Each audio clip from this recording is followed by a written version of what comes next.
நான் ரெடி. அருமை அண்ணன் எடப்பாடி பழனிசாமி என்னை சேர்த்துக்கு வரான்னு திரும்பவும் திரு ஓ பன்னீர்செல்வம், முன்னாள் முதலமைச்சர், உங்களுடைய முன்னாள் ஒருங்கிணைப்பாளர். சரி, இது வந்து நீ இது என்னன்னா ஊடுசால் ஓட்டுறாரு. நான் என்ன சொல்கிறேன், நான் இதை பற்றி கேட்குறேன். அவர் கேட்குறது யார்கிட்ட கேட்கணும்? நான் சொல்கிற கேளுங்க.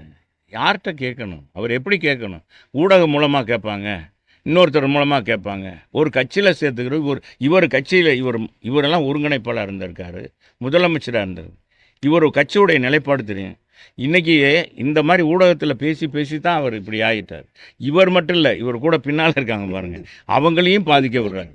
நான் அண்ணன் ஓ பன்னீர்செல்வத்தை கேட்டுக்கிறேன், இந்த நாடகம்லாம் வேண்டாம். இதான் மக்கள் பார்த்து சலிச்சு போயிட்டாங்க. கலைஞர் நடத்தாத நாடகமா? ஏங்க, அவர் இன்னைக்கு முதலமைச்சர் செய்யாத நாடகமாங்க, ஒத்திகையாங்க, அவர் காட்டாத படமா இவர் புதுசாக காமிக்க போகிறாரு. நீங்கள் அதெல்லாம் விடுங்க, மற்றது என்ன சொல்லுங்கள். இதை பற்றியே சொல்கிறீங்களா?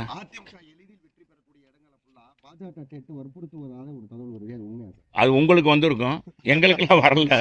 அவருக்கு வந்திருக்கு போல இருக்கு. அவர் அதனால அதை கேட்குறேன். இவருக்குன்னு தனியாக மோடிஜி சொல்லி, அமித்ஷா சொல்லி, நயனா நாகேந்திரருக்கு என்ன சொல்லியிருக்கேன்னு அதை நேராக இவருக்கு சொல்லிட்டார் போல. ஏங்க நீங்கள் வேற இங்கே பாஜக கூட்டம், அதிமுக கூட்டணி மாபெரும் வெற்றி பெற போகுதுன்னு சொல்ல போகிறாங்க. வெற்றி போகுதுன்னு மக்களே மிகப்பெரிய சுனாமி ஏற்பட்டுருக்கு தலைவரை. இந்த ஆட்சியை அகற்றணுன்னு மக்கள் எதிர்ப்பு சுனாமி, இந்த ஆட்சியை அகற்றியே ஆக வேண்டும் அப்படின்னு அடிப்படையில் மக்கள் இன்னைக்கு முடிவு எடுத்துட்டாங்க.